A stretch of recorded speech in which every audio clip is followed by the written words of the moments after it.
Hello students, welcome back to our channel Manavan Aasiriyar. இன்றைக்கி நம்ம இந்த வீடியோவில் என்ன எப்படி பார்க்க போகிறோம்னு பார்த்தீங்கன்னா, 2ஆம் இடை பருவத் தேர்வு நவம்பர் 2024 12ஆம் வகுப்பு economics Tamil medium question paper தான் பார்க்க போகிறோம். 12th economics common second mid term test November 2024 Tamil medium பொறுத்த வரைக்கும் டோட்டல் மார்க் வந்து 50 மார்க்கு. 1 மார்க் பொறுத்த வரைக்கும் ஒரு 10 1 மார்க் இருக்குது. புக் பேக் 1 மார்க் நல்லா தரவாக படிச்சுக்கோங்க. தமிழ் மீடியத்துக்கு நம்ம சேனலில் தான் கொஸ்டின் நிறைய அப்லோட் பண்ணுறோம். அதனால் நம்ம சேனலை சப்ஸ்கிரைப் பண்ணிக்கோங்க.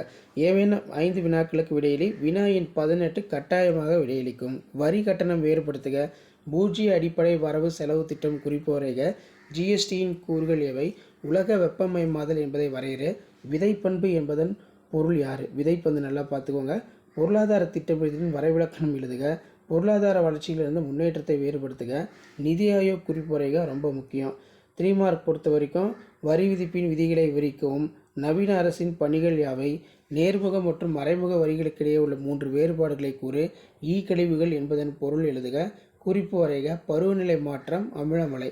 வறுமையின் நச்சு சுழற்சிக்கான காரணங்களை வரைபடத்துடன் தெளிவுபடுத்துக. நிதி ஆயோக்குடைய பணிகள் யாவை? அடுத்து நமக்கு 5 மதிப்பெண் வினாக்கள் பொறுத்த வரைக்கும் பொது விதியின் எல்லைகள் எழுதுக. பல்வேறு வகையான திட்டமிடல் வகையினை விளக்குக. கடன் திரும்ப செலுத்தும் முறையினை விளக்கு. நீடித்த வளம் அல்லது வளம் குன்றா வளர்ச்சி முக்கியத்துவம் நோக்கங்கள் விளக்குக.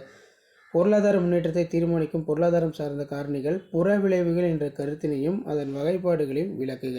ஸோ இது ரொம்ப முக்கியமான கொஸ்டின்.